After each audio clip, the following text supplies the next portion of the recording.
So during the colder winter months, we have limited access to water in our barn, except for our heated tack room. All the other faucets tend to freeze up. I just changed that by adding some heat cable to that, so I'm hoping that's going to help.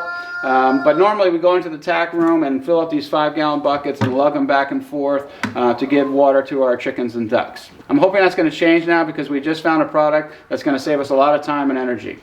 It's the Pirate Series 4 heated water hose. It's really ideal for situations when you need running water and below freezing temperatures. It's thermostatically controlled and only uses power when you need it. It activates automatically at 40 degrees Fahrenheit and turns off at 57 degrees Fahrenheit. It includes a 10-foot power cord. It's lighted and runs on a standard 110-volt GFCI outlet. It's drinking water safe and has an 18-month limited warranty.